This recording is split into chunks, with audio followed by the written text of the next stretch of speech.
Assalamualaikum warahmatullahi wabarakatuh. Bismillahirrahmanirrahim. Alhamdulillahi rabbil alamin. Asyhadu an la ilaha illallah wahdahu la syarika lahu wa asyhadu anna sayyidina Muhammadan abduhu wa rasuluhu la nabiyya ba'dah. Allahumma salli ala sayyidina Muhammadin al-fatih lima ughliqa wal khatim lima sabaqa nasiril haqqi bil haqqi wal hadi ila siratikal mustaqim wa ala alihi haqqa qadrihi wa miqdarihi al-azim. Subhanaka la ilma lana illa ma 'allamtana innaka antal alimul hakim. Rabbana iftah bainana wa baina qaumina bil haqqi wa anta khairul fatihin. Allahumma nawwir qulubana bi nuri hidayatika kama nawwartal arda bi nuri syamsika abadan abada bi rahmatika ya arhamar rahimin. Allahumma arzuqna fahman nabiyyin wa hifdzal mursalin wa ilhamal malaikatil muqarrabin. Rabbi zidna ilman nafi'an warzuqna fahma. Allahumma faqihna fid din wa 'allimna ta'wil. Allahumma ihdi qaumana bihudaka ihdina wahdi ila siratikal mustaqim siratal ladzina an'amta 'alaihim minan nabiyyin was-siddiqin wasyuhada'i wal 'arifin. Allahumma iftah 'alaina futuhan 'arifin. Allahumma iftah 'alaina futuhan 'arifin. Allahumma iftah 'alaina futuhan 'arifin. Allahumma sallim alsinatana 'an sadqil kalami wa an khata'il fatawa yarhamur rahimin walhamdulillahi rabbil alamin. Setelah saya ada lagi yang lain acara setelah saya apa? Doa. Berarti sudah selesai. Setelah doa selesai. Karena sudah barusan doa, kita tutup saja. Kan doa barusan. Alhamdulillah, masya Allah. Sallallahu alaihi Nabi Muhammad. Ayuhas sadat was sadatin al-a'izza wal fudala, yang kami muliakan, yang kami cintai, yang kami hormati, akhina al-fadil, syekhina al-fadil Sayyidi Syarif Al-Syekh Abdul Qadir Al-Jilani Al-Hasani, wa huwa min dzurriyyati sultanil awliya Sayyidi Syekh Muhyiddin Abdul Qadir Al-Jilani Al-Baghdadi, hafizahullah ta'ala. Semoga Allah menjaga beliau juga keluarganya, wa dzurriyyatahu, dan dzurriyyahnya dijadikan menjadi ahli ilmu, menjadi ahli kebaikan, menjadi ahli berjuang dalam akidah Ahlus Sunnah wal Jamaah, dan seluruh murid-muridnya juga akan dijadikan ulama-ulama Ahlus Sunnah wal Jamaah. Amin ya rabbal alamin. Syekhina al-Fadil al-Arif billah, insyaallah wa min al-arifin, Sayyidi Syarif Al-Syekh Ilzamuddin Al-Hasani Al-Jilani, hafizahullah ta'ala, dan seluruh pengurus. Juga di sini ada Sekjen Naqabah Aulid Is'ah. Semoga Allah Subhanahu wa ta'ala meneguhkan perjuangan beliau semuanya dan memberikan pertolongan kepada beliau agar terus merajut persaudaraan dan terus-menerus menyambungkan yang terputus, juga menerangi yang gelap selama ini. Semoga Allah Subhanahu wa ta'ala memberikan kekuatan, keselamatan, kemenangan kepada beliau atas apa yang beliau hadapi. Mungkin bukan hal yang mudah. Jika itu ada di posisi kita, beliau mungkin tidak mudah seperti yang kita pandang, seperti yang kita lihat menurut kasat mata kita. Tentu banyak halau rintangan yang beliau harus hadapi. Demi apa? Demi terajutnya tali silaturahim, nasab-nasab yang terpencar selama ini dari keturunan Sultanul Auliya Sayyidina Syekh Muhyiddin Abdul Qadir Jilani, dan secara umum keturunan Rasul sallallahu alaihi wasallam yang ada di Nuswantoro ini. Yang kami muliakan segenap muallim wal muallimah, para guru yang dirahmati Allah Subhanahu wa taala, tokoh pemerintah, tokoh masyarakat, dan seluruh yang hadir pada saat ini. Mohon maaf tidak disebutkan satu persatu tanpa mengurangi rasa hormat, karena kalau saya sebutkan satu persatu sampai subuh baru selesai nyebutin nama. Betul ya? Tadi sempat dikutip oleh beliau Sayyidi Syarif Ilzamuddin hafizahullah ta'ala, ada hadis Rasul sallallahu alaihi wasallam yang saya tahu, yang saya baca diantaranya dari kitab Ihya'ul Mayyit bi Fadaili Ahli Baitin Nabi sallallahu alaihi wasallam karya Imam Jalal Asyuyuti. Juga ada di dalam kitab Mausu'ah Ahli Baitin Nabi karya Imam Al-Kailani juga. Kemudian juga dalam beberapa kitab yang lainnya, termasuk dalam Mu'jamul Kabir Imam At-Tabrani, juga di dalam Sunanul Kubra Imam Baihaqi, ada keterangan seperti tadi hadis Rasul sallallahu alaihi wasallam, kullu sababin wa nasabin munqati'un yaumal qiyamah illa sababi wa nasabi. Setiap sabab dan nasab akan terputus pada hari kiamat kecuali sababku dan nasabku.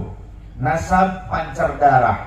Nasab itu adanya di darah, bukan di wajah, bukan di jubah, bukan di imamah. Betul tidak?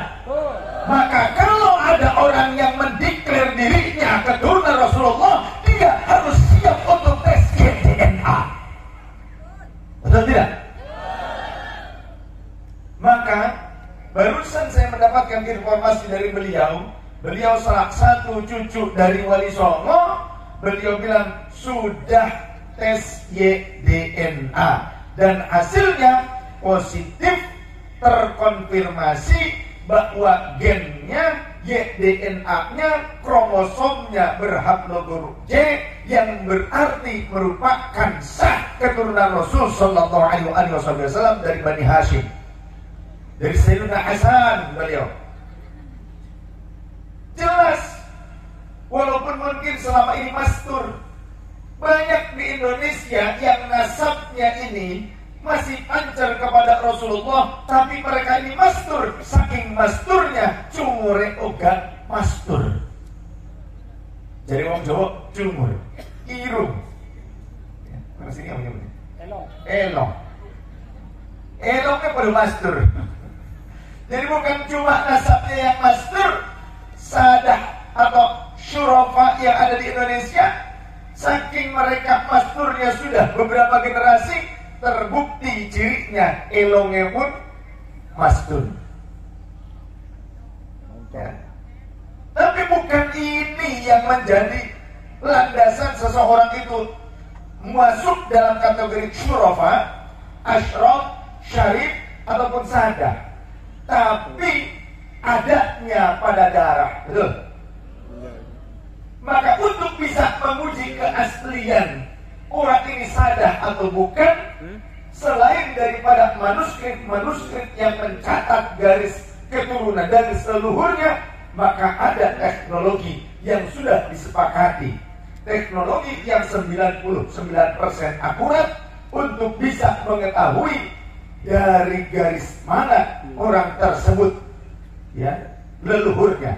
Jangankan baru beberapa abad, baru beberapa generasi, mumi Fir'aun yang sudah terkubur di air asin sekian lamanya ketika ditemukan di masa modern, yang kemudian diuji dengan tes DNA, diketahui bahwa jasad tersebut, jasad Fir'aun bukan mumi karena terendam di dalam laut.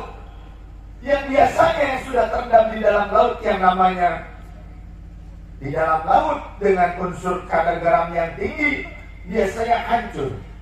Genetik itu juga akan hilang. Tapi ternyata dibuktikan dengan tes DNA, Fir'aun jasadnya terkonfirmasi ini adalah Ramses IV. Tuh, jadi teknologi, jangan sampai ada orang yang kesehariannya mereka menggunakan teknologi seperti telepon, kemudian pengobatan menggunakan teknologi, segala macam dalam kehidupan nyata kita menerima teknologi. Tapi untuk menentukan garis leluhurnya, ada orang yang anti dengan teknologi, yang teknologi itu digunakan di dalam dunia forensik dan di dunia akademik yang lainnya. Jadi kalau ternyata bahkan di Yordania untuk bisa mengkonfirmasi orang ini valid keturunan Rasul atau tidak, di Nakib Yordania diwajibkan ikut melaksanakan tes YDNA. Apa bedanya dengan DNA? Ada YDNA. Jadi setiap manusia itu memiliki 23 pasang kromosom. Yang satu kromosom ini akan menentukan jenis kelaminnya. Dan ada kromosom Y yang hanya dimiliki oleh garis laki-laki.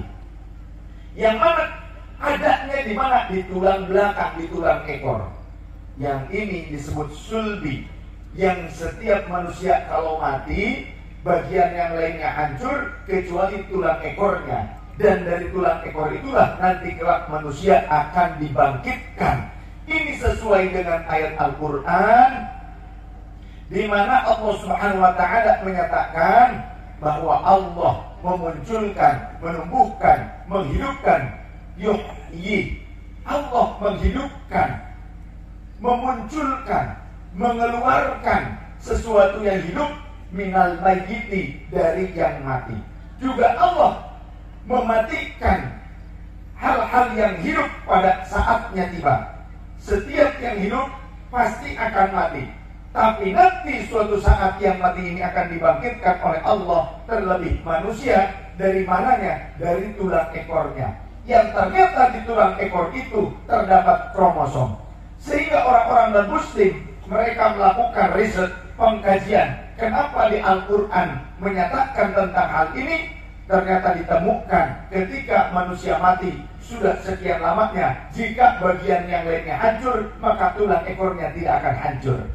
Kenapa? Karena Allah akan membangkitkan kembali manusia tersebut dari tulang ekornya. Jadi bukan tulang rusuk, tapi tulang ekor. Ini yang menyimpan kromosom. Ini yang merupakan ayat Allah yang ada pada diri manusia. Jika manusia bisa merubah sejarah boleh petang, ya, sejarah mungkin boleh terdistorsi, akan tetapi ayat Allah, catatan Allah pada tubuh manusia tidak akan pernah berubah. Sehingga ada seorang saintis yang ia melakukan uji riset, bahkan ada orang Jepang yang juga melakukan uji riset seperti itu sampai dia masuk Islam. Bahkan membuat judul buku yang kalau di bahasa Indonesia kan menemukan Tuhan pada DNA manusia. Ini luar biasa. Oleh karenanya dibuktikan keturunan Wali Songo ini ada yang sudah melakukan tes DNA, termasuk Sayyidi Syarif Syekh Abdul Qadir, beliau ini sudah melakukan tes DNA dan hasilnya haplogrupnya J. Beres gitu? Haplogrupnya J. Dan ini berarti positif beliau keturunan Rasulullah SAW. Maka di akhir nanti pada hari kiamat, keturunan Rasulullah SAW sampai hari kiamat itu masih ada. Sampai kapan? Sampai nanti Allah akan mengirimkan udara yang beracun yang mewafatkan seluruh orang-orang yang beriman. Pada saat itu keturunan Rasul juga akan wafat. Sebelum itu terjadi, maka akan tetap lestari, akan tetap ada keturunan Rasul Sallallahu Alaihi Wasallam di muka bumi ini. Entah yang terlihat nyata ataupun yang tidak terlihat nyata. Entah yang masyhur, entah itu juga yang mastur, entah yang mancung ataupun yang juga tidak mancung. Kan begitu? Sallallahu alaihi Nabi Muhammad. Lantas kemudian ketika ada pertanyaan, mana yang lebih utama antara kemuliaan nasab dengan kemuliaan ilmu? Ini pernah ditanyakan kepada para ulama. Maka dijawab oleh para ulama, di antaranya ada di dalam kitab Qurratul Ain bi Fatawa Ulama'il Haramain. Di situ dijelaskan bahwa orang yang memiliki nasab, mereka mulia dengan sebab nasabnya. Orang yang berilmu juga menjadi mulia dengan sebab ilmunya. Namun jika ditakar mana yang lebih mulia, maka tentu orang yang memiliki ilmu dan mengamalkannya itu lebih mulia dibandingkan orang yang hanya memiliki nasab tapi tidak memiliki ilmu. Boleh, mau tepuk tangan boleh. Setuju? Di sini kira-kira setuju tidak? Nah, kalau panjenengan nggak setuju, kita ini siapa kalau dibandingkan para ulama Haramain, para ulama di tanah Hijaz, para mufti pada masa itu, termasuk Tahadus bin Nikmah, ayah dari kakek saya Sayyid Ahmad Zakaria bin Muhammad Syarif beliau pernah mengajar di Masjidil Haram. Di antara murid-muridnya, di antaranya Kiai Haji Bishri Sansuri. Kiai Haji Bishri Sansuri itu pernah ngaji ketika di Masjidil Haram ke yang saya. Kemudian Syekh Yasin Al-Fadani juga pernah ngaji ke yang saya. Yang saya punya anak Sayyid Muhammad Ali Hasan. Sayyid Muhammad Ali Hasan punya adik namanya Sayyid Abdul Qadir. Tapi Sayyid Abdul Qadir ini wafat ketika masih mondok, ketika masih remaja, belum punya anak. Yang punya anak Sayyid Muhammad Ali Hasan. Sayyid Muhammad Ali Hasan punya anak Sayyid Muhammad Misbah. Sayyid Muhammad Misbah punya anak Gerandong. Sallallahu alaihi Nabi Muhammad. Alhamdulillah. Nah, ke atasnya dari mana? Ke atasnya nyambungnya dari garis laki-lakinya kepada Sayyid Syarif Abdurrahman Al-Qadiri. Yang di antara keturunannya adalah Kiai Haji Soleh Semendi, Kiai Soleh Semendi, Segoro Purosku. Nah, itu juga masih dari Syarif Abdurrahman Al-Qadiri, yang insya Allah tanggal 9 di haulnya nanti di Pasuruan kalau tidak salah. Jadi Syarif Abdurrahman Al-Qadiri, maka ada ketersambungan dengan beliau. Jadi ternyata masih satu terah. Namun demikian, yang saya dulu ketika umur 33 tahun masih usahanya bikin tepung tapioka. Ketemu dengan pamannya bilang, nah, turunan kita nih, keluarga kita, kalau nggak bisa ngaji itu sangat-sangat hina. Kata pamannya kata pamannya buyut saya, kalau keluarga kita nggak bisa ngaji itu sangat-sangat hina katanya. Itu sebelum eyang saya jadi ulama, masih jadi pengusaha, masih muda. Akhirnya dipikir-pikir, iya, bagaimana akhirnya itu pengolahan tepung tapioka itu dihancurkan, dilempar. Beliau bilang, usaha kaya enggak, ngaji juga nggak bisa, gitu. Mendingan ngaji. Akhirnya sejak saat itu beliau kemudian ngaji dan terus ngaji. Bahkan ketika awalnya ngaji ke pamannya sendiri, nggak langsung diajarkan kitab, tapi disuruh kholwat dulu di makbarah eyangnya. Ketika kholwat di makbarah eyangnya, yang ada itu macan mengganggu, kemudian diajak gulat, diajak berantem. Yang kalah ya bukan macan, yang kalah ya yang saya. Tubuhnya penuh dengan luka, pulang sampai merangkak ke rumah pamannya. Oleh pamannya dibawa ke pancuran air, dimandikan, lantas kemudian dibacakan doa. Itu pancuran air seolah-olah, kata yang saya, itu seperti ular, kalajengking, kelabang, segala macam air. Tapi ketika sampai ke tanah lagi, itu jadi air lagi. Setelah dimandikan, seluruh luka-lukanya itu hilang, sembuh seketika. Ini bukan mitos ya. Saat ini saja teman saya masih hidup, Ustaz Gondrong, Ustaz Samsudin namanya, satu guru ya, kami juga berguru di Thariqah Qadiriyah Naqsyabandiyah, seorang mursyid Thariqah Qadiriyah Naqsyabandiyah namanya Syekh Abdullah Qasim bin Syekh Zainal Abidin bin Syekh Tolha bin Tolabuddin di Gunung Jati, Cirebon. Syekh Tolha dan Syekh Ahmad Khatib bin Abdul Ghaffar Syambas. Nah, ini ada teman satu guru saya, sampai sekarang kerjanya ngoperasi ya, dioperasi jasa perut, dilihatin sama orang yang dioperasinya. Kalau contoh kayak Elzam, jangan Elzam yang lain. Ada orang yang penyakitnya jantung, dibuka, dibelek, langsung dilihatin, dibelek, dikeluarin jantungnya gituin, kemudian nanti disayat, terus begitu kan rapat lagi, begini kan rapat lagi, dadanya nggak ada bekasnya. Itu bukan orang dulu saja, jadi bukan cerita dongeng, nyata saat ini.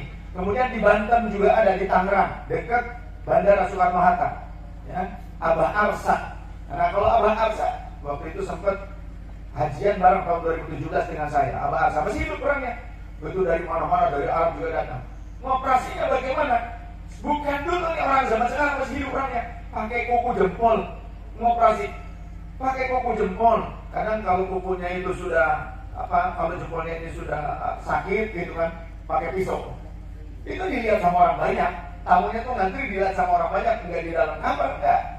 Di ruangan terbuka biasa, bedel, dikeluarin, gitu kan. Dikeluarin aja, dikeluarin, gitu, khusus dikeluarin. Kalau ada batu ginjal apa dikeluarin nih, dapat katanya batu ginjalnya, oke. Kemudian dimasukin lagi, diginikan lagi, rapat lagi, dibaju sama air ya, dibasuh sama air, udah hilang, ganti yang lain. Itu sekarang pun ada yang seperti itu.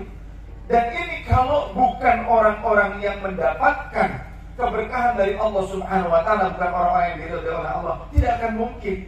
Entah secara nasab atau secara sabab. Yang sabab ini apa? Di antaranya ilmu. Karena ada nasab darah, ada juga nasab ilmu. Yang nasab ilmu ini justru sudah juga dikonfirmasi oleh Rasulullah SAW. Al-ulama warasatul anbiya. Jadi ulama itu warasatul anbiya. Maka kalau ada orang yang mengatakan ngaji kepada satu habib yang bodoh, yang tukang maksiat, lebih baik dibandingkan ngaji kepada 70 ulama yang alimnya mengamalkan ilmunya, maka pernyataan ini pernyataan yang keliru, pernyataan yang bodoh yang seperti itu. Kenapa demikian? Allah yang mengatakan fas'alu ahlan dzikri in kuntum la ta'lamun. Wallahu warasuluhu a'lam bimurdi wa makna. Bertanyalah kalian kepada ahli ilmu. Kenapa kok disebut ahli ilmu sedangkan di situ ahlan dzikri? Ahlan dzikri di sini adalah orang yang ahli ilmu, yang dengan ilmunya dia bisa mengingatkan dirinya kepada Allah dan juga mengingatkan orang lain kepada Allah Subhanahu wa Ta'ala. Jika kalian tidak tahu, tanya kepada mereka. Oh, kok kenapa bukan ahli dzikir? Sedangkan kalimatnya kan ahli dzikir. Bertanyalah kepada ahli dzikir. Cuma dzikir latih, cuma dzikir ini. Apakah itu orang yang pantas untuk ditanya oleh kita ketika kita tidak tahu tentang masalah irsyad diniyah, tentang bimbingan agama, tentang hukum? Apakah mereka yang cuma ahli dzikir saja yang patut ditanya? Ternyata yang dimaksud fas'alu ahlan dzikri in kuntum la ta'lamun adalah ahli ilmu. Dari mana penjabarannya? Contoh, di dalam kitab At-Targhib wa Tarhib karya Imam Al-Mundhiri ada 6 juz. Juz pertama ada keterangan. Sahabat bertanya kepada Rasul sallallahu alaihi wasallam, "Ayyu julasana khairun?" Ya Rasulullah, siapa teman duduk kami yang terbaik? Rasulullah menjawab, "Man dzakarakumullah ru'yatuhu." Itulah orang yang ketika engkau melihat wajahnya, mengingat saja, jangankan melihat, mengingat saja, mampu mengingatkan engkau kepada Allah Subhanahu wa Ta'ala. Man dzakarakumullah ru'yatuhu, yang ketika kau melihatnya atau mengingatnya saja, kau mampu mengingat Allah Subhanahu wa Ta'ala. Wa zada fi ilmikum mantiquhu, yang ucapannya selalu menambah ilmu bagi kamu, bagi kalian. Wa dzakarakumul akhirata amaluhu, yang tingkah lakunya, perbuatannya, tindak tanduknya akan mengingatkan kalian kepada akhirat. Lantas, apakah iya ada manusia yang kalau dipandang wajahnya atau diingat saja, contoh ketika wafat kemudian ingat, atau ketika jauh kemudian kita ingat, mampu mengingatkan kita kepada Allah? Dari mana asalnya? Ini merupakan pengkultusan. Contoh, kan banyak orang zaman sekarang Wahabi. Saya nggak usah nyebut tetangga sebelah, saya langsung nyebutnya Wahabi.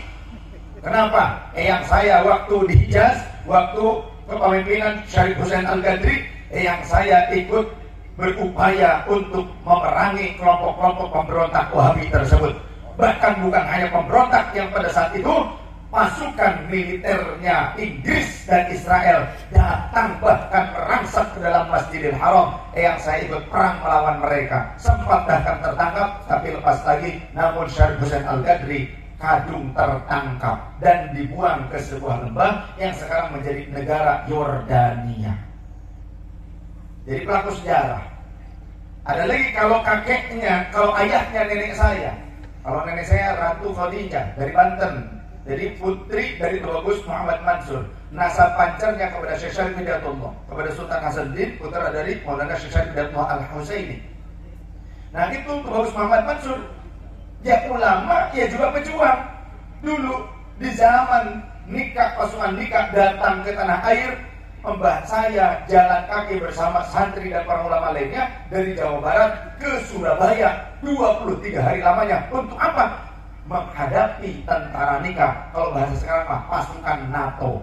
Oleh karenanya anak turunan Wali Songo, mereka adalah penerus perjuangan Wali Songo. Yang Wali Songo datang menyebarkan Islam bukan dengan perang, tapi justru membangun peradaban di Indonesia, bahkan membentuk kesultanan-kesultanan dan kerajaan yang dengan keadilan mereka memakmurkan rakyat di Nusantara dan bahkan menjadikan rakyat Nusantara mayoritas masuk Islam. Tapi Ada orang yang bilang anak turunan Wali Songo tidak ada, Wali Songo tidak punya anak keturunan. Hei,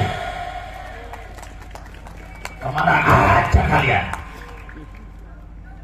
Ketika ada cangkem elek, ngerti cangkem elek gak? Ngerti. Biasa kalau bahasa Surabaya kan wong sing nyocot akeh nyocot ya. Orang yang mulutnya jelek lisannya mengatakan Wali Songo tidak punya keturunan, dibuktikan oleh keturunan Wali Songo dengan apa? Mau uji data siap, betul. Uji manuskrip siap, adu manuskrip siap, adu data siap, bahkan adu uji tes DNA keturunan Wali Songo sudah banyak yang melakukan itu dan positif terkonfirmasi keturunan Rasul SAW garis laki-laki. Tapi mereka yang mengatakan Wali Songo tidak punya keturunan, kita balik tantang mereka. Ayo, berani gak tes DNA? Mingsap orang siji baik, satu pun tidak ada berani melakukan tes DNA. Ada apa ya? Wow, halo.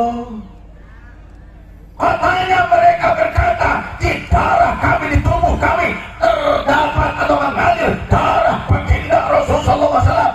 Ngomong di Madura, orang Madura diprovokasi, orang Madura disulap ataupun disihir supaya mau jadi tameng hidup orang yang cangkem elek seperti ini. Hei kalian orang Madura, maka siapkah kalian mengangkat senjata untuk bela apa?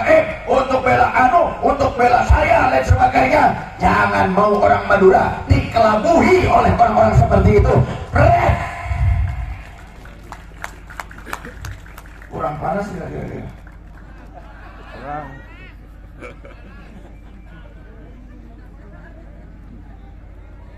Kalau mereka berani mendakwakan dalam kaidah ilmu hukum kan begitu. Saya gini-gini juga penasehat di suatu komunitas lawyer, ya. Adik saya ketua KAI waktu itu,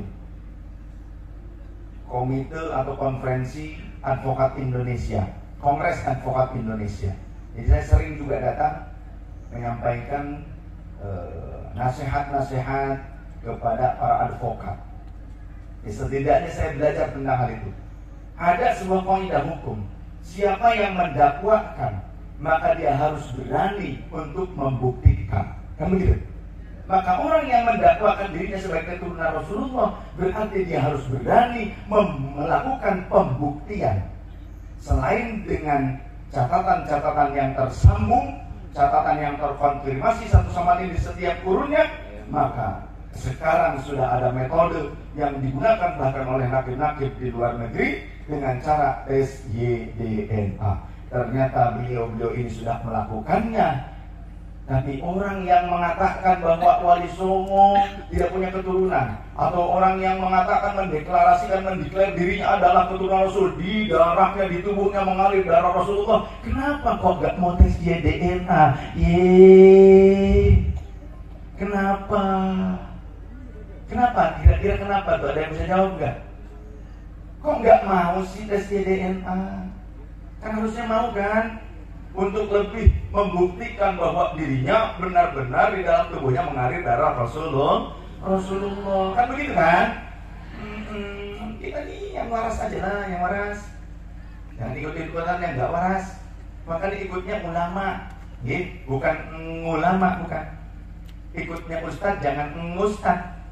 Beda kalau ngulama, asal datang ke Monas langsung dapat stempel jadi ngulama nanti.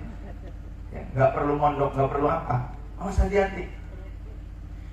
Kemudian tadi, apakah lantas ketika kita mengingat guru kita, mengingat syekh kita, mengingat mursyid kita, kemudian kita bisa sampai mengingat hukum-hukum Allah, kita mengingat agar kita selalu takwa dan taat kepada Allah. Apakah dengan cara mengingat guru itu merupakan kesyirikan ataupun pengkultusan? Termasuk mengingat Sohibul Haul yang merupakan guru kita sekalian, Syekh Khalil Hawi radhiyallahu anhu. Apakah dengan mengingat beliau ini merupakan pengkultusan. Karena orang Wahabi selalu bilang kalau kita cinta kepada guru, cinta kepada manusia, kemudian sampai terngiang-ngiang, terbayang-bayang, itu merupakan hal yang ghulu, berlebihan, dan itu bisa menjerumuskan orang tersebut ke dalam kesyirikan. Apakah ia melaksanakan haulan ini karena cinta kita kepada guru kita, karena kita selalu membayangkan irsyadat, ajaran-ajaran guru kita dianggap sebagai orang yang syirik, orang yang ghulu, sebagai khurafat, sebagai pengkultusan? Tidak, karena dulu juga di dalam riwayat hadis yang valid terkonfirmasi ada seorang sahabat namanya sahabat Hanzalah ketemu dengan sahabat Abu Bakar Siddiq radhiyallahu anhu. Lantas sahabat Abu Bakar Siddiq bertanya, "Kaifa haluka ya Hanzalah? Bagaimana kabar engkau wahai sahabat Hanzalah?" Maka sahabat Hanzalah berkata, "Nafaqah Hanzalah ya Abu Bakrin. Hanzalah ini telah menjadi munafik wahai Abu Bakar." Lantas sahabat Abu Bakar bingung, kaget mendengar jawaban itu. Limana, kenapa kau berkata demikian? Kenapa kau mengaku bahwa dirimu telah menjadi munafik? Kenapa wahai Hanzalah? Masya Allah, tabarakallah, kau bisa demikian. Ada apa?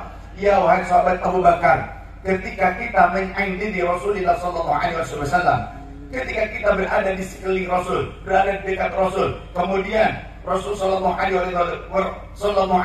wasallam beliau menceritakan tentang al-jannata wan nar, tentang surga, tentang neraka, faka'anna ra'yal aini, maka seolah-olah surga dan neraka terlihat persis di depan mata kita. Akan tetapi falamma kharajna anhu, tatkala kita sudah bubaran, telah budalan, telah pulang dari perkumpulan kita dengan Rasul, kemudian afasnal azwaja wal aulada wad dhai'ata, kita tersibukkan oleh istri-istri kita yang istrinya lebih dari satu. Kalau yang satu ya sudah istri kita. Kemudian juga anak-anak kita, juga kesibukan-kesibukan, kita tersibukkan dengan itu semua, sehingga fanasina katsiran, hal yang telah diungkapkan oleh Rasul banyak yang kita lupakan. Maka itulah sebabnya aku merasa aku ini sudah menjadi orang munafik wahai sahabat Abu Bakar. Maka kata sahabat Abu Bakar sambil menangis, kalau begitu laqaitu hakadha, aku juga menjumpai hal yang serupa Hanzalah, berarti aku juga sama, aku juga orang yang munafik wahai Hanzalah. Mari intaliq bina ila Rasulillah sallallahu alaihi wasallam, yuk kita datang kepada Rasul, yuk kita sholat kepada Rasul. Mereka berdua nangis, kemudian mengetuk pintu dan mengucapkan salam kepada Rasul. Rasul menjawabnya, mereka meminta izin kepada Rasul untuk masuk ke dalam rumah dan meminta izin untuk duduk di salah satu bagian dalam rumahnya. Ketika Rasul mengizinkan, barulah mereka masuk dan duduk di dalamnya.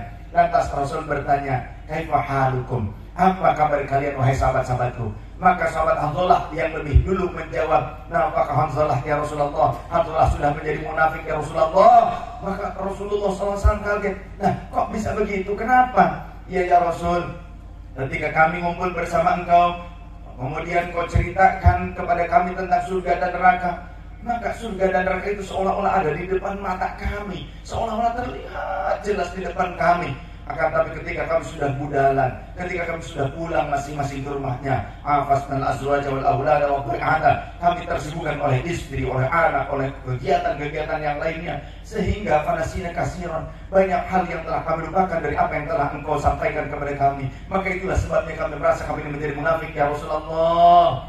Maka Rasul dengan bijaksana sambil tersenyum beliau berkata, in tadumuna ala ma takununa indi wa fi dzikri la safahatkumul malaikatu ala furushikum wa fi turqikum. Andaikan kau tetap senantiasa dawam konsisten berada seperti dalam keadaan kau dekat dengan aku. Artinya ini robitoh, dalam istilah thariqah itu robitoh. Dalam istilah thariqah itu persambungan dengan guru kita, dengan mursyid kita, dengan syekh kita. Andaikan intadumuna ala ma takununa indi, kata Rasul, andaikan kau tetap dalam setiap saat, di setiap saat kau merasa seperti dekat denganku, berarti seperti melihat Rasul, seperti mengingat Rasul, dalam kondisi Rasul itu dekat dengan kita. Wa fi dzikri, dan selama engkau terus menerus dalam keadaan zikir mengingat Allah Subhanahu wa taala, lasofa'atkumul malaikatu, maka pasti para malaikat akan menjabat tangan-tangan kalian ala furushikum, walaupun kalian meskipun berada di atas tempat tidur kalian, kalian sedang ngorok, kalian sedang ilran, malaikat tetap datang untuk menjabat tangan kalian, memeluk kalian. Wa fi turqikum, dan meskipun kalian sedang berada di jalanan, kalian sedang bekerja, beraktivitas, maka malaikat itu akan datang menjabat tangan kalian. Berkat apa? Wasilah apa? Karena kita selalu ingat Rasul Sallallahu Alaihi Wasallam, selalu membayangkan kedekatan kita dengan Rasul, dan dalam keadaan zikir mengingat Allah Subhanahu Wa Taala atas zikir, atas peringatan yang selalu disampaikan oleh Rasul Sallallahu Alaihi Wasallam kepada kita. Dalam hal ini kita tidak bisa melihat langsung, tidak pernah ketemu langsung dengan Rasul Sallallahu Alaihi Wasallam, namun kita bisa mendapatkan asrar tersebut, kita bisa mengamalkan hal tersebut dengan cara apa? Dengan cara kita mengingat guru kita, mursyid kita, syekh kita. Kenapa demikian? Karena kita tidak belajar langsung dari Rasulullah, kita tidak mendapatkan irsyad langsung dari Rasulullah, tapi kita mendapatkan irsyad dari ulama, dari syekh, dari guru kita. Sehingga di dalam hal ini perlu sanad, ilmu itu perlu sanad. Tidak boleh asal ambil dari internet kemudian diambil. Nanti kalau ngambilnya dari internet, pasti dalam kubur ditanya oleh malaikat, "Muhammad syekhuka?" Siapa gurumu? Nanti jawabannya Maulana Syekhuna Maulana Syekh Bukhari radhiyallahu anhu. Ilmu itu perlu sanad. Jadi kalaupun seseorang tidak punya sanad darah sampai Rasulullah, tapi ketika ilmunya bersanad dan valid tetap terjaga, karena validitas ilmu bisa dijaga, ilmu tidak akan berubah maknanya, substansinya, maqasid syariahnya ketika menjaga sanad ilmu itu sendiri. Karena sahabat Abdullah bin Abbas radhiyallahu anhu, sahabat Abdullah bin Umar radhiyallahu anhu, beliau pernah berkata, meriwayatkan demikian, yang disinyalir ini dari Rasulullah sallallahu alaihi wasallam, "Inna hadzal 'ilma dinun," sesungguhnya ilmu ini adalah agama, was salatu dinun, dan salat juga merupakan agama, bahkan tiangnya agama, imanuddin.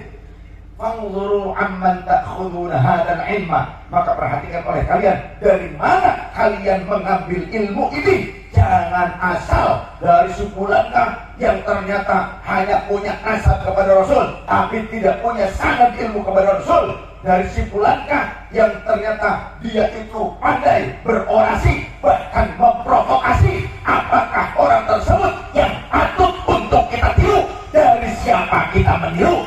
Maka fala tarbu illa amman tahaqqaqat ahliyatahu. Jangan kalian mengambil riwayat ilmu, jangan kalian meriwayatkan sebuah ilmu kecuali kalian meriwayatkannya hanya dari orang yang sudah teruji keahliannya di dalam ilmu tersebut, yang memiliki beberapa kategori, memiliki beberapa barometer, minal uduli, muadalah, komprehensif, objektif, benar menyampaikannya, gak mentang-mentang ini keluarga, kemudian dia melakukan kesalahan, dia melanggar aturan syariat, kemudian gak apa-apa, ini keluarga saya, walaupun dia itu mencuri ayam, nanti Rasulullah yang akan membayarnya yaumil qiyamah. Ada orang seperti itu, dan saya mendengarnya langsung dari orang yang menggadang-gadang diri, mengklaim dirinya sebagai cucu Rasulullah SAW. Dia berkata di hadapan saya, kalau kita nih katanya nyuri ayam orang lain, itu kita tidak akan berdosa, karena nanti di hari akhir, nanti di akhirat Rasulullah lah yang akan membayar dan menggantinya.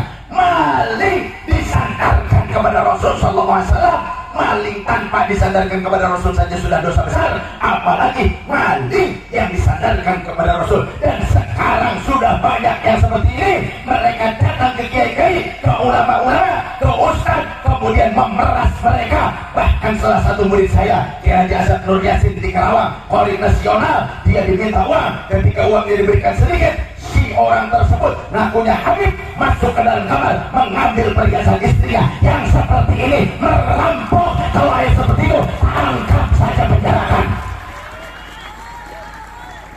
Betul tidak? Di sini banyak ini yang menjadi korban. Kelihatannya banyak korbannya di sini. Ini saya banyak menerima keluhan dari masyarakat, termasuk para kiai. Ada lagi ngaku mau bikin maulid, diberi oleh kiai. Ada di Tegal, Brebes kemarin, belum lama, namanya Kiai Ceker, alumni Kempek Cirebon. Karena beliau itu ke Istana Negara pun nyeker, gak pakai sendal.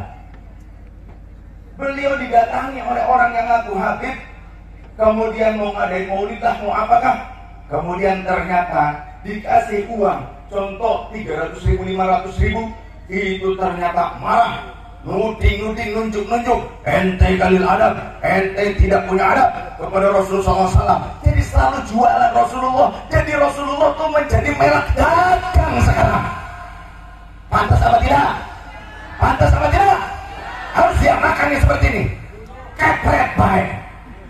Kepret. Tuman. Orang sini apa namanya? Bilangnya kepret itu apa? Macam beli baik. Namanya urban domba. Kemudian orang ini meminta uang ratusan ribu sebanyak 99 lembar. Ini nyata. Saya siap dan kiai itu pun siap. Sekarang ketika saya sudah bilang begini, pokoknya satu kata, lawan. Apa? Kalau ada yang begitu lawan, jangan takut. Karena sekarang masyarakat banyak yang ditakut-takuti. Kualatlah ente. Kalau ente nggak mau ngasih kualat, awas, kiai yang diperas oleh orang yang seperti itu, jangan mau. Lawan saya. Setuju? Siap bangkit melawan keonaran. Siap bangkit melawan pemerasan. Siap bangkit melawan penindasan. Atas nama agama, atas nama Rasul, atas nama nasab dari Rasul sekalipun, tidak boleh mengambil hak orang lain. Itu maling, itu ngerampok namanya. Yang seperti ini, negara kita negara hukum, maka harus ditegakkan hukum tersebut. Betul? Gak takut kualat? Gak usah takut kualat. Sudah diriwayatkan di dalam hadits yang sahih, ada di dalam Riyadhus Shalihin. Kalau memang ngerasa keturunan Rasul, kudu ngaji. Betul tidak? Kudu ngaji. Lewang ini hadis ini kan merupakan hadis kakek buyutnya kalau dia mengaku keturunan Rasulullah. Di dalam Riyadhus Shalihin ada riwayat, anna Quraisyan qad ahammahum sya'nul mar'ati. Sesungguhnya kaum Quraisy merasa bingung saat itu karena ada kejadian suatu kasus di mana seorang wanita Al-Makhzumiyati dari kalangan Bani Makhzumi yang merupakan masih kelompok Quraisy, berarti masih ada hubungan kekerabatan dengan Rasulullah Sallallahu Alaihi Wasallam. Tapi sarokot, dia mencuri. Ada yang mencuri, masih kabilah Quraisy dari Bani Makhzumiyah. Kemudian bingung masyarakat Quraisy, kira-kira siapa yang akan menyampaikan informasi ini kepada Rasul, yang melaporkan ini kepada Rasul siapa? Berunding, disebutlah satu nama, sahabat Usamah, hibbu Rasulillah sallallahu alaihi wasallam. Fakallamahu Usamah, maka sahabat Usamah yang sudah dianggap anak oleh baginda Rasul, beliau yang menyampaikan berita ini kepada baginda Rasul. Bagaimana sikap Rasul mendengar kejadian ini yang seolah-olah mereka ingin menutupi kasus ini atau ingin melonggarkan hukum atas kasus ini yang menimpa seorang wanita yang masih kelompok Quraisy dan ada hubungan kekerabatan dengan Rasul. Rasul ternyata marah. Rasul memerah wajahnya, meregang urat kerongkongannya, maka Rasul kemudian berdiri dan berorasi seperti ini, berkhutbah di hadapan masyarakat. Ayuhan nas, wahai kalian manusia. Begitu. Jadi Rasulullah tegas, tapi nggak pakai nyebutin hei anjing, hei babi, hei curut, enggak. Jadi kalau ada orang yang ngaku keturunan Rasulullah mengatakan hal itu, bahkan menyebutkannya kepada para ulama, itu jangan-jangan bukan keturunan Rasulullah, jangan-jangan. Betul tidak? Apalagi yang disebut, yang dituding-tuding itu adalah ulama. Yang dianjing-anjing, dibabi-babi, dicurut-curut, ulama. Kenapa? Karena ulama dekat penguasa, bahkan ulama ada yang menjadi pejabat. Mereka itu keki, mereka itu kesal. Karena apa? Karena mereka tak menang untuk menjadi penguasa.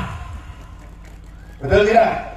Sampai-sampai ada yang berdoa, ya Allah, andai kau tidak menangkan calon yang kami tunggu, maka kami khawatir besok tidak akan ada yang menyembah engkau. Kalah.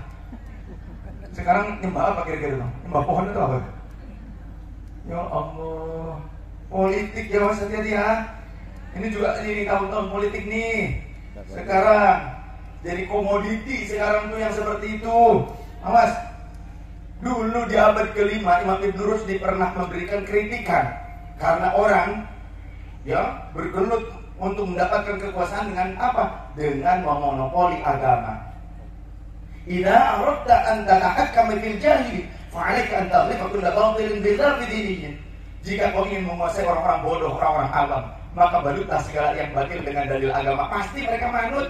Pasti orang awam dinurut. Seperti kerbau dicocok hidungnya, kelumpur juga ikut. Yang nyocoknya naik ke punggungnya sambil meniup seruling. Yang jadi kerbau ini, dia yang di lumpur, kotor-kotoran, susah payah bertenaga, tapi yang enak dia nih yang nyocok hidungnya. Tuh, jangan mau menjadi orang muslim yang seperti kerbau. Dituntut dicocok hidung kemana aja mau saja. Wis kita melu baik, kita manut saja kepada Tuhan kita, kepada guru kita Sayyidi Syekh Abdul Qadir Al-Jilani Al-Hasani ini, juga kepada guru-guru kita yang lainnya. Yang penting NU, yang penting Ahlus Sunnah wal Jamaah. Sallallahu alaihi Nabi Muhammad. Sholawat dulu. Sholawat biar nggak pada melamun. Benar gak? Benar gak? Sallallahu alaihi Nabi Muhammad. Ayo, yang semangat, yang semangat, yang semangat. Ganti Said Zulfikar. Said Zulfikar doakan oleh kita, ibunya menurut kabar masuk rumah sakit, jadi beliau tidak bisa hadir. Said Zulfikar kan harus menemani ibunya. Sallallahu alaihi Nabi Muhammad. Alamat anak soleh itu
Lanjut.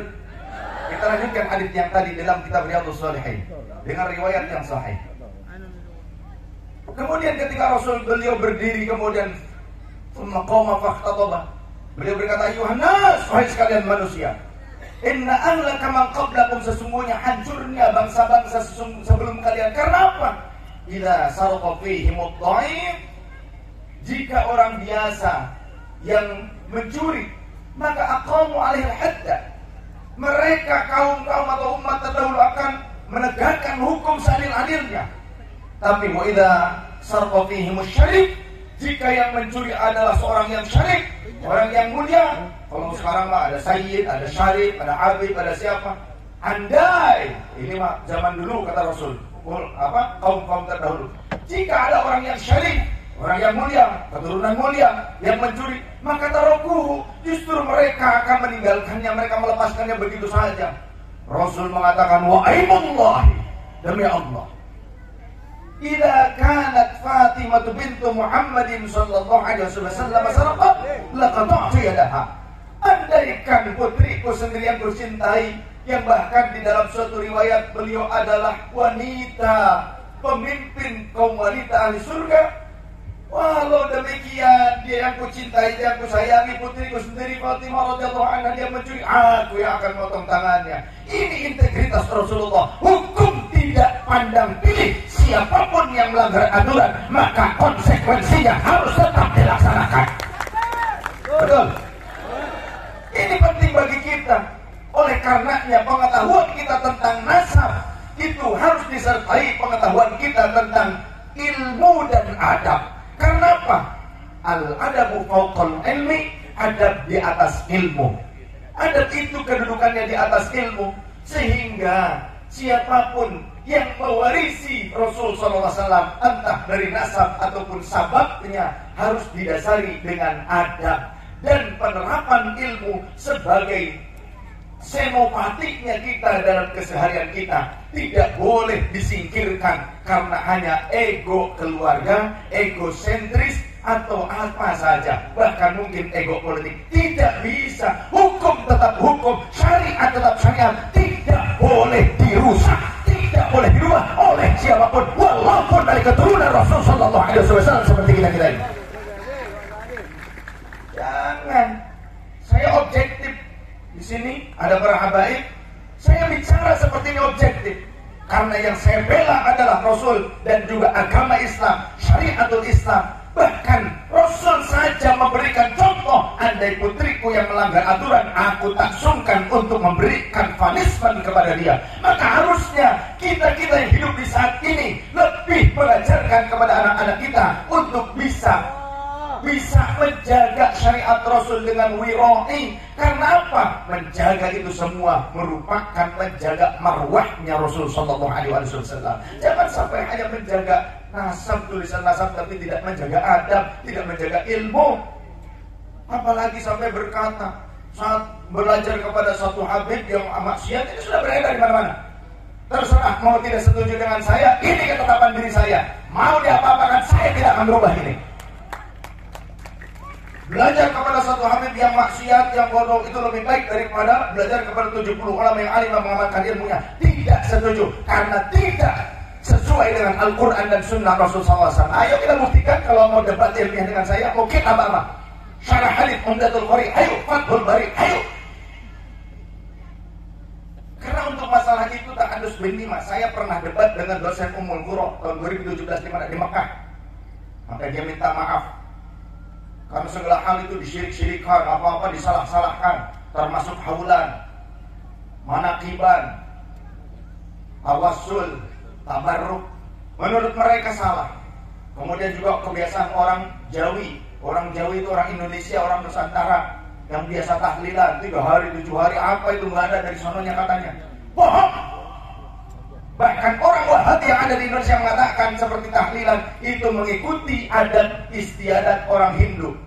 Saya sering tausiah di hadapan para pendeta dari lintas agama. Bahkan kemarin dari Thailand pun, dari berbagai negara, termasuk starnya dari Thailand datang ke Indonesia, ke Kerawang.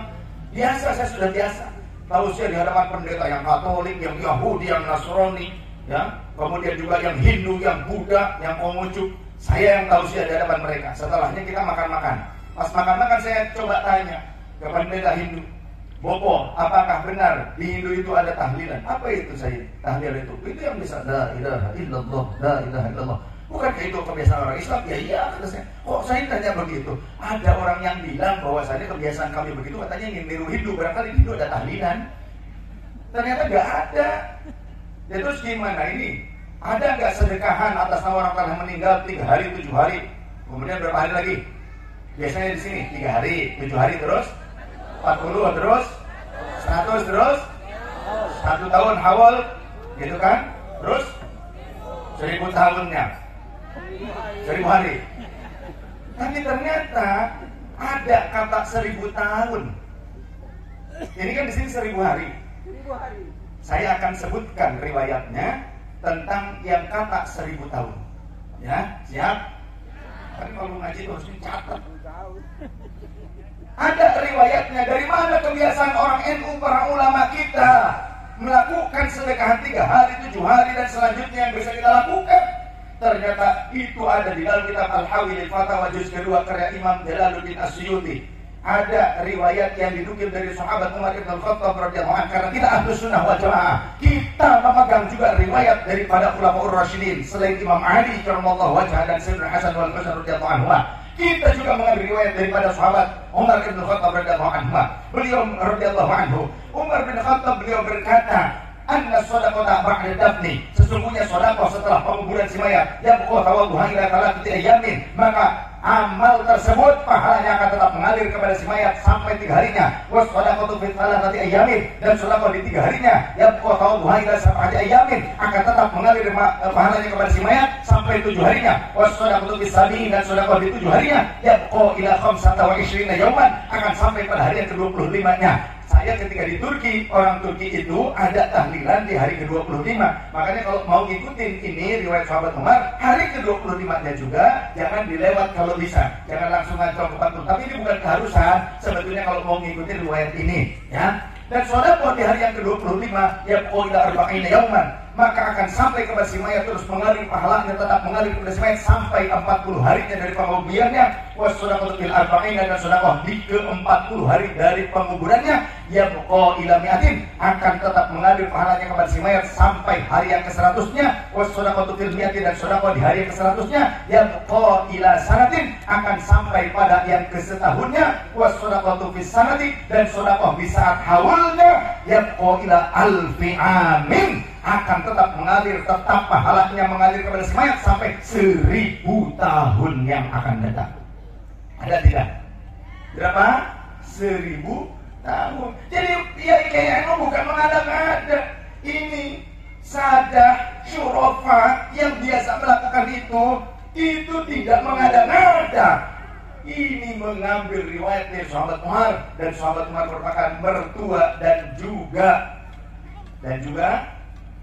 muridnya Rasulullah sallallahu alaihi wasallam. Jadi kita ngikutin kiai NU, ulama NU, pada saat para sahadah kita sesungguhnya ngikutin Khulafaur Rasyidin, dan ngikuti Khulafaur Rasyidin merupakan perintah dari Rasulullah sallallahu alaihi wasallam. Ada riwayatnya, alaikum bisunnati wa sunnatul khulafa'il mahdiyyin ar-rasyidin, tamassaku biha wa 'addu 'alaiha bin wajib.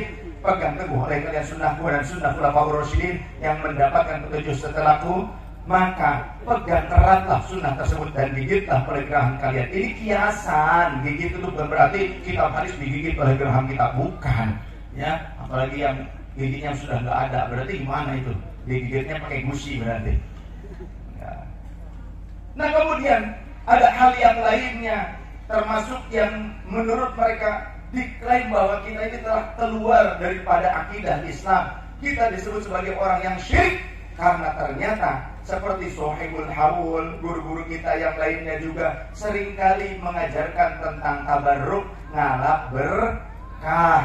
Contohnya saja, kalau kita punya apa-apa keinginan, kita datang ke guru kita, ke Sayyid Abdul Qadir ini contoh, atau ke Sayyid Jamuddin, ya, datang ke guru-guru kita, ke orang-orang soleh, datangnya biasanya suka bawa air, betul kan? Tapi panjenengan bawa airnya bukan ngasih ke kiai, bukan ngasih ke guru, jenengan mah justru malah kadang nggak bawa air, minta air dari guru juga. Banyak kayak begitu. nggak modal. Masjid teman. Bawa air kemudian dibecep-becep, begitu kan? Minta didoakan kepada orang-orang soleh, kepada guru, kepada kiai, kepada ulama.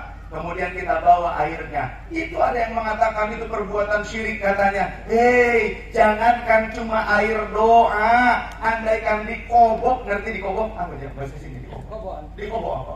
Kobokan kiai itu biasa kiai habis maaf itu kemudian kobok aja minum nggak apa-apa. Asal kiainya amilun bi ilmihi, orang yang mengamalkan ilmunya, orang yang soleh yang mengamalkan ilmunya. Apakah ada itu berlebihan sampai kobokan kiai saja diminum? Ada riwayatnya, ada riwayat hadits, riwayatnya hasan, ada di dalam kitab Majma'uz Zawaid karya Imam Nuruddin Ali Al-Haytami yang wafat di tahun 807 Hijriah. Beliau kira-kira sebelum dengan Imam Ibnu Hajar Al-Asqalani pengarang kitab Fathul Bari Syarh Sahih Bukhari. Kitab Majma'uz Zawaid ada 12 jilid. Di jilid yang pertama saja enggak usah yang banyak-banyak. Ada riwayat dari sahabat Abdullah bin Umar radhiyallahu anhuma. Beliau menyatakan bertanya kepada Rasul, ya Rasulullah, al-wudu'u min jadidin jadidin Muhammadin ahabba ilaika am minal matahiri. Wudu dari tempat wudu yang baru, yang khusus tertutup, khusus untuk engkau ya Rasulullah. Apakah itu lebih kau sukai dibandingkan wudu dari tempat wudu umum? Mana tempat wudu umum yang dimaksud oleh sahabat Abdullah bin Umar? Tempat wudu umum adalah bakolah yang dibuat oleh para sahabat dari tumpukan kayu-kayu yang kemudian dilumuri dengan tanah liat, kemudian dikeringkan dan diisi air. Di mana posisinya? Di samping Masjid Nabawi. Itu kemudian yang dilakukan oleh para sahabat kalau berwudu, ngobok ke bak tersebut. Apa jawaban Rasul ketika ditanya oleh sahabat Abdullah bin Umar tentang hal ini? Jawaban Rasul, bal minal matahiri, justru aku lebih suka airnya diambil dari tempat wudu umum. Maka faba'atha rajulan ila matahiri, Rasulullah mengutus seorang laki-laki ke tempat wudu umum, fayu'ta bil ma'i, maka didatangkan, diambilkan air untuk Rasul. Ketika sudah disampaikan, sudah ada dibawakan air dari tempat wudu umum di hadapan Rasul, apa yang dilakukan Rasul? Fayashrabuhu, maka Rasul meminum air tersebut. Yarju barokata aidil muslimina, karena mengharapkan keberkahan dari bekas tangan-tangan kaum muslimin. Hadza haditsun hasanun. Jadi ternyata air kobokan saja bukan diminum oleh sahabat, justru Rasulullah meminum air bekas wudunya para sahabat. Kalau air bekas wudu Rasulullah sudah jelas lah. Kadu yaktatiluna dalam Sahih Bukhari, saya juga hafal. Hampir-hampir para sahabat itu berebutan air wudu Rasulullah, hampir-hampir bertikai, bertengkar. Ketika ada orang sudah mendapatkan air bekas wudu Rasul, mereka usapkan ke wajah dan tubuhnya. Kalau ada temannya yang lain yang gak kebagian, mereka raih tangan temannya yang masih basah, usap ke wajahnya. Ini saya basah nih. Sallallahu Nabi Muhammad. Maulaya salli wa sallim daiman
Sallallahu Nabi Muhammad. Kalau bekas manusia, ini menurut saya masih wajar, apalagi manusianya orang-orang soleh. Jadi kalau ada orang Wahabi berkata tabaruk itu boleh hanya bekas Rasulullah, Rasulullah saja bertabaruk dengan bekas para sahabat. Kan begitu. Tapi kan itu di zaman Rasul. Berikutnya para ulama tidak pernah lihat dong di dalam kitab Manaqib Imam Asy-Syafi'i yang dikarang oleh Al-Imam Baihaqi 2 jilid. Di jilid kedua ada, makanya ngaji itu pakai kitab. Betul tidak? Ngaji itu pakai kitab. Kalau ngaji nggak pakai kitab, main kemana-mana ngomongnya ngoceh. Akhirnya bukan tausiah, bukan ngomong, bukan pengajian, yang ada malah provokasian. Awas, hati-hati. Jadi ikuti ulama-ulama. Fas'alu ahla dzikri in kuntum la ta'lamun. Itu kan sudah jelas kok. Nah kemudian, kalau bekas orang-orang soleh saja, itu masih wajar menurut saya. Jangankan bekas orang soleh, ini air hujan saja itu mengandung berkah. Air hujan saja itu mengandung berkah. Jadi saya ada jamaah kerja di sebuah perusahaan di Bekasi, 11 tahun nggak punya anak. Kemudian matur ke saya, gimana katanya, Sidi? Kata saya suruh hujan-hujanan suami istri. Pada saat hujan, pas di luar, itu ngangap kayak kuda Daniel, au gitu. Ditelan airnya langsung netes dari langit. Jangan yang kena atap rumah, takutnya ada nya burung. Mending burung, kalau pas kucing kan kadang suka naik ke atap juga, kan lumayan asap-asap sepet. Repot kalau begitu. Kok begininya air hujan begitu? Mungkin ini nutrisinya si Keti ternyata. Nah langsung yang dari langit itu ditelan sambil membaca ayat Al-Quran surah Qaf ayat 9. Wa nazzalna minas samaa'i ma'an mubarakan fa ambatna bihi jannatin wa habbal hasid. Allahu Rasul a'lam bi murad wa makna. Wa nazzalna minas samaa'i, dan telah kami turunkan minas samai dari langit ma'an mubarakan, berupa air yang mengandung keberkahan.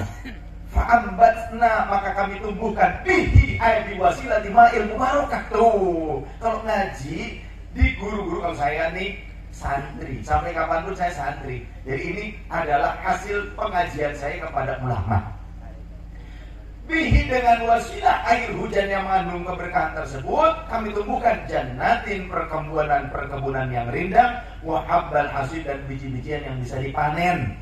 Allah saja telah melegalisir tentang tabarruk, ngalap berkah, dan Allah sudah menyatakan ada kalanya Allah sisipkan keberkahan itu, titipkan pada makhluk ciptaannya. Bahkan yang gak sholat, gak baca Quran, air hujan ini gak sholat, gak baca Quran, tapi membawa keberkahan dari Allah. Apalagi ulama-ulama dan orang-orang soleh yang senang riyadhah, yang ibadah kepada Gusti Allah, mana mungkin mereka tidak membawa keberkahan dari Allah Subhanahu wa ta'ala. Kalau air hujan saja membawa keberkahan, jangankan itu.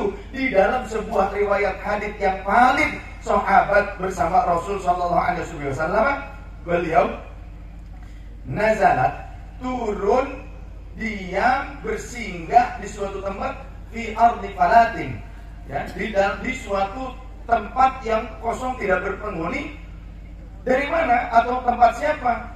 Fi ardi Samuda, di tempat yang dulu tempat kaum Samud. Kaum Samud itu kaum Nabi siapa? Kaum Nabi siapa? Kaum Nabi Soleh. Kaum Samud itu adalah kaumnya Nabi Soleh. Rasul dengan sahabat singgah sejenak. Kemudian para sahabat membuat al-ajin, adonan roti. Kemudian pas Rasul melihat ini adonan, dari mana ngambil airnya? Air buat ngadonin ini dari mana kalian ambil? Kata sahabat, min bi'ri Samud ya Rasulullah, dari sumur kaum Samud, bekas kaum Samud ya Rasul. Kata Rasul, isqi, ya, tuangkan, buang. Dan itu makanan adonan tersebut berikan kepada hewan-hewan tunggangan kalian. Kalian sekarang ambil airnya dari sumberan air bekas unta Nabi Soleh. Bekas unta. Maka para sahabat nurut manut kepada Rasul, akhirnya mengambil airnya dari bekas minum atau sumberan dari bekas minum untanya Nabi Soleh. Maka dibuat itu, kata Rasul, buatlah itu untuk adonan kalian dan minumlah oleh kalian. Maka dalam hal ini Imam An-Nawawi beliau mensyarahi riwayat dari Imam Muslim bin Hajjaj. Kata Imam An-Nawawi, hadis ini menunjukkan tentang disunnahkannya untuk mengambil air min abaris solihina, dari sumur-sumur bekas orang yang soleh, dan dimakruhkan untuk mengambil air dari sumur bekas orang-orang yang fasik, yang munafik, ataupun orang-orang yang berdosa. Oleh karenanya kita datang ke pesantren ini, datang ke tempat-tempat bekas orang soleh, yang dimana zaman dulu orang soleh seringkali membuat sumur. Contoh di Kudus, di Ampel, rata-rata di mana-mana, di Gunung Jati, di mana-mana kan banyak, ya. Nah, itu kita mengambil air dari sumur bekas para wali tersebut merupakan ittiba kepada Rasul sallallahu alaihi wasallam, dijelaskan oleh Imam An-Nawawi. Saya ingat Imam An-Nawawi, jadi ingat ada sebuah keterangan Imam An-Nawawi berketepatan dengan tentang ulama. Ada di dalam Al-Majmu' Syarah Muhadzab, masih juz pertama. Imam An-Nawawi meriwayatkan kalamnya sahabat Abdullah bin Abbas radhiyallahu anhuma. Kata sahabat Abdullah bin Abbas begini, man adza faqihan faqad adza Rasulullah sallallahu alaihi wasallam. Siapa yang menyakiti orang yang faqih, menyakiti ulama yang faqih, maka sesungguhnya dia telah menyakiti Rasul sallallahu alaihi wasallam. Wa man adza Rasulullah faqad adza Allah azza wa jalla.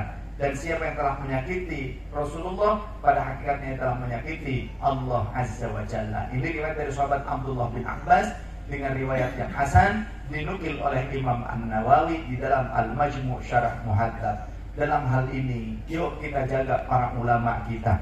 Jangan sampai kita menyakiti mereka, apalagi mengatakan mereka dengan kata curut lah, anjing lah, babi, na'udzubillah min dzalik. Justru orang yang seperti itu orang yang akan dimusuhi oleh Allah. Orang yang memusuhi ulama dia akan dimusuhi oleh Allah Subhanahu wa ta'ala. Karena para fuqaha itu yang alim, yang mengamalkan ilmunya, mereka itu wali. Dari mana?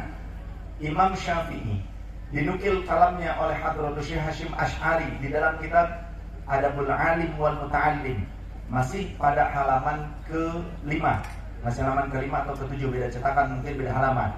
Ada keterangan dari Imam Syafi'i, kalam Imam Syafi'i begini, illam yakunil fuqaha'ul alimun al-amiluna bi ulumihim awliya Allah falaysa lillahi waliyun. Jika Allah tidak menjadikan satu pun orang faqih, fuqaha yang alim, yang mengamalkan ilmunya menjadi wali, maka yang selain fuqaha tidak akan ada yang dijadikan wali oleh Allah. Kenapa demikian? Karena orang awam yang dijadikan wali tentu karena banyak ibadahnya itu dilakukan berdasarkan mengikuti irsyadnya para ulama dan fuqaha. Jadi kalau tidak ada fuqaha, tidak ada ulama yang mengamalkan ilmunya dijadikan wali, maka yang selain ulama tidak akan ada yang dijadikan wali. Jadi jangan kebalik. Awas, hati-hati. Yang kita kadang melihat orang rada aneh sedikit dianggap wali. Nah ini sekarang banyak oknum. Punten pernah datang ke rumah saya dan ternyata terkonfirmasi oleh teman-teman juga datang ke kiai-kiai berlagak seperti orang yang majdzub, seperti orang yang khariqul adah, seperti orang yang gila, yang nanti ngomongnya ngoceh kemana-mana seolah-olah dia itu kasyaf spiritual. Punten-punten, untuk masalah tentang majdzub saya pernah mengalami fase itu. Kakek saya setelah menikah dan memiliki anak yang 5 dibai'ah thariqah oleh mertuanya, kemudian fana. Jadi keluarga saya tuh sampai mencapai makom fana tuh udah ada beberapa. Saya pernah mengalami hal itu. Jadi kalau ada orang ngaku-ngaku bergaya seperti madun, seperti gila, seolah-olah yang disebut wali, wali apa, wali kutu upret, itu banyak yang seperti itu. Dan datang ke rumah saya, tanya istri saya, pernah ada. Dan ini Ternyata banyak kasus yang terjadi, orang-orang seperti ini datang kadang berempat ke rumah-rumah kiai, ke rumah-rumah asatid, yang ujung-ujungnya ternyata meres minta sesuatu.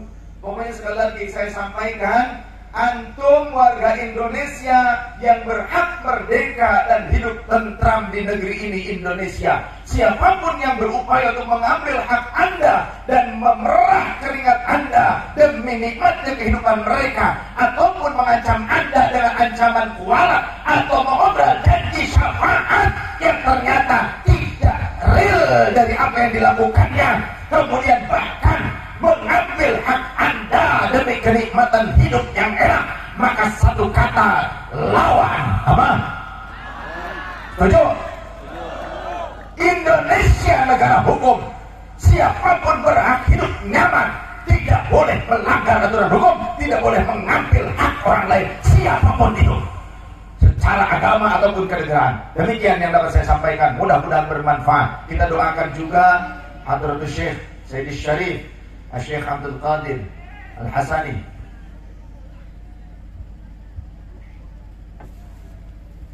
Baik. Nanti doa yang lain itu oleh guru-guru yang hadir ya. Saat ini karena saya tadi amanah, beliau minta doakan khusus untuk beliau, kita berdoa bersama-sama. Karena amanah, kalau enggak mungkin biasanya saya ngaminin. Saya enggak mau biasanya memimpin doa karena saya niat tabaruk malah berkah. Tapi karena amanah beliau yang minta begitu ya, sedikit saja, sekelumit saja, setidaknya kita bersama-sama mendoakan beliau.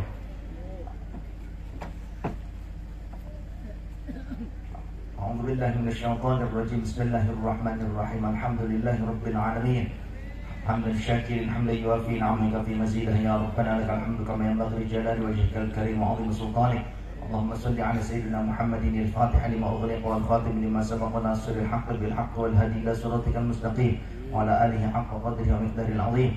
Allahumma inna nas'aluka ya Allah ya Rahman ya Rahim ya Fattah ya 'Alim ya Razzaq ya Karim ya Latif ya Khabir ya Wadud ya Wahhab. Inna nas'aluka wa natawassalu ilaika bihabibika sayyidina Muhammadin sallallahu alaihi wasallam wa ahli baiti wa natawassalu ilaika bi ahli baitin nabi بسيدنا حسن والحسين سيدنا علي وسيدنا فاطمة رضي الله عنهم ونتوسل إليك بسيد سلطان الأولياء سيدنا الشيخ محمد عبد القادر الجيلاني الحسني وبسيد الشيخ بهاء الشبلي والشيخ ناصر الشاذلي والشيخ عبد الكبير الرفاعي وبأولياء التسعة في بلد الجاوي.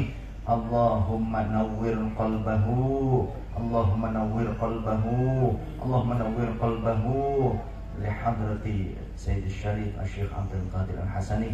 نور قلبه ونور قلوبنا وحسن خلقه وخلقنا ووسع أرزاقه وأرزاقنا.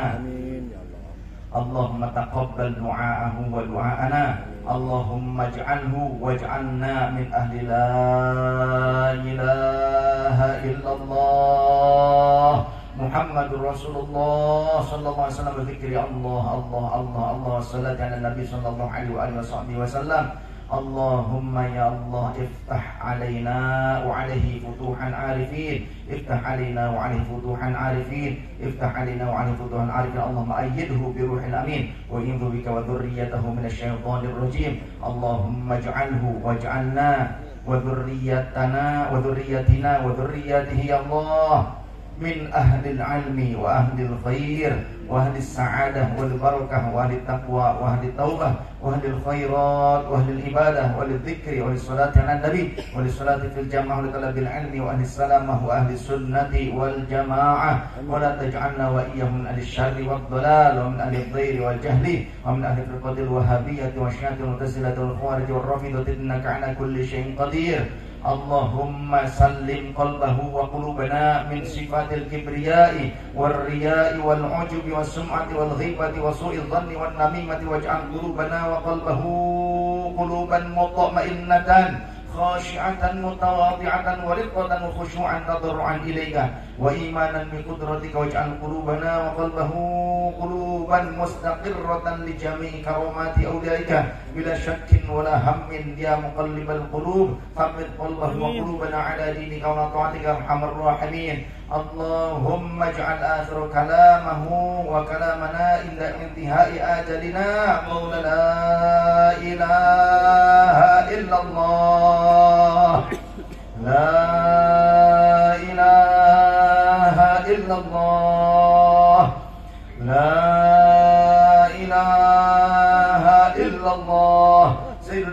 Rasulullah sallallahu alaihi wasallam.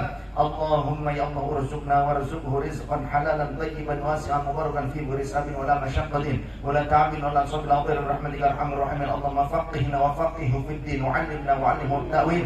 Allahumma ayyidna wa ayyidhum bi ruhil amin. Allahumma ammir alsinatana wa lisanahu bi dzikrika wa qulubana wa qalbahu bi dzikrika bi khashyatika wa asrarana wa asraruhu bi ta'atika ya arhamar rahimin. A'li darajatana wa darajatahu ya Allah. A'li ya Allah, a'li ya Allah. Faktub alaina wa alaihi minas salihin, minal mutmainnin, minas siddiqin wal arifin wal muttaqin wal mutatahhirin wal alimin wa amla bi ulumina wa ulumihi ya Allah. Minas siddiqin ya Allah, minal mukhlasin ya Allah, minal khashi'in, minal muhsinin. Allahumma ya Allah faghfir lana wa lahu wa li ahlihi wa li ahlina wa lil mu'minin wal mu'minat wal muslimin wal muslimat wa li masyayikhina wa li mursyidina ya arhamar rahimin. Rabbana atina fid dunya hasanah wa fil akhirati hasanah wa qina adzabannar. Iftah qalbahu, iftah qalbahu, iftah qalbahu ya Allah. Allahumma arina wa akhbirna bi asrarikal maknun ya Allah. Ya ilahana bijahi nabiyika Muhammadin sallallahu alaihi wasallam urzuqna warzuqhu uluman laduniyatan, uluman laduniyatan, uluman laduniyatan ya arhamar rahimin. Sallallahu alaihi wasallam Muhammad sallallahu alaihi wasallam walhamdulillahirabbil alamin.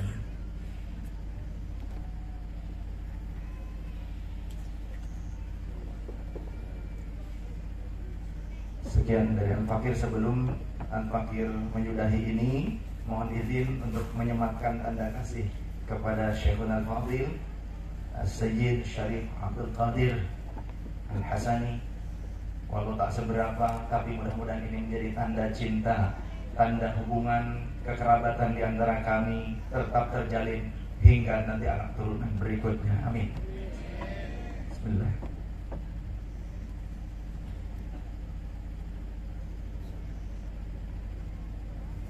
Satu lagi, saya ingin menyematkan kepada guru kita sekalian, Syekhul Al-Fadil Sayyid Syarif Raden Ilzamuddin Al-Hasani. Beliau yang menjadi wasilah saya bisa silaturahim dengan kerabat yang ada di sini, dengan guru-guru di sini. Mudah-mudahan dikuatkan oleh Allah dan terus diberikan ridho oleh Allah dalam perjuangannya mengemban amanah untuk merajut tali dari anak keturunan Rasul sallallahu alaihi wasallam, merajut tali kasih persaudaraan antar seluruh dzurriyyah auliya at-tis'ah. Semoga beliau mendapatkan karomah, barokah, maunah, syafaat dari auliya at-tis'ah. Amin. Bismillah. Mohon maaf.